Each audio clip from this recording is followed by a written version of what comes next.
Hello အားလုံးပဲမင်္ဂလာပါကျွန်တော်ဒီနေ့မှာတော့ Excel မှာ print ထုတ်ရင်စာရွက်တိုင်းမှာခေါင်းစဉ်ပေါင်းဘယ်လိုထုတ်ရမလဲပေါ့နော်အဲ့ဒါလေးကိုတစ်ချက်ပြောပြပေးမှာဖြစ်ပါတယ်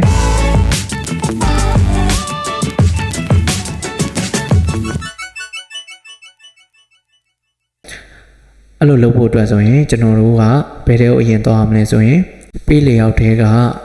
ဒီ page setup group ထဲမှာ print title ဆိုတာရှိရပါတော့အဲ့ print title ကို direct link နှိပ်လိုက်ပါပြီးရင်ဒီလိုမျိုး page setup ပေါက်ကလေးကြာလာနိုင်မယ်ပေါ့နော် page setup ပေါက်လေးကြာလာရင်ဒီဘက်ကရှိဆိုတဲ့အထဲကိုဝင်မယ်ဒီရှိထဲမှာပထမဆုံးကျွန်တော်လုပ်ပြရမှာကဒီက print area ဆိုတဲ့နေရာမှာကျွန်တော်ဘယ်ကနေဘယ်အထိ print ထုတ်မယ်ဆိုတာကို select ပေးရမှာဖြစ်ပါတယ်အဲ့တော့ကျွန်တော်ဒီမြားလေးကိုနှိပ်ပါအဲ့တော့ကျွန်တော်အရင်ဆုံး select မှတ်လိုက်မယ်ပေါ့နော်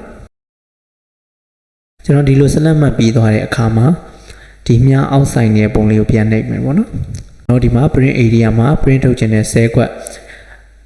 area ကိုသတ်မှတ်ပြီးသွားပြီပေါ့နော်ကျွန်တော်တို့ကဒီမှာ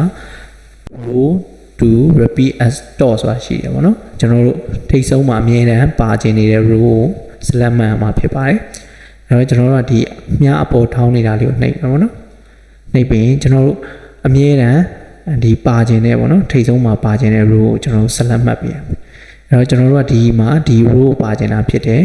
ဒီပေါ့နော်ဒီမှာ row 3ကိုပါခြင်းတာဆိုတော့ row 3ကနေပြီးတော့ဒီမြားလေးကိုနှိပ်လိုက်လဲရတယ်ပေါ့နော်အဲ့တော့နှိပ်လိုက်မယ်ဆိုရင်ဒီ row ကစာရွက်တိုင်းမှာပါမယ် row ဖြစ်သွားလိမ့်မယ်ပြီးရင်မြားအောက်ဆိုင်တဲ့ပုံလေးကိုနှိပ်လိုက်ပါဒီလိုသတ်မှတ်ပြီးသွားပြီဆိုရင်ကျွန်တော်တို့ဒီမှာဘာမှထပ်ရွေးရမလို့ဘူးကျွန်တော်တို့အဲ့ဒါဆိုရင်ဟုတ်မဟုတ် print preview လေးတစ်ချက်သွားကြည့်မယ်ပေါ့နော်အဲ့ဒါဆိုရင်ဒီမှာ print preview ကိုနှိပ်လိုက်ပါဒါဆိုရင်တော့ကျွန်တော်တို့ဒီနေ့လုပ်ချင်တဲ့ print ထုတ်ရင်စာရွက်တိုင်းမှာခေါင်းစဉ်ဘယ်လိုပေါအောင်လုပ်ရလဲဆိုတာလေးကိုပြောပြပေးခဲ့တာပဲဖြစ်ပါတယ်အားလုံးကျေးဇူးတင်ပါတယ်နောက်တဲ့ဗီဒီယိုတွေမှာပြန်တွေ့ပါအောင်မယ် See you guys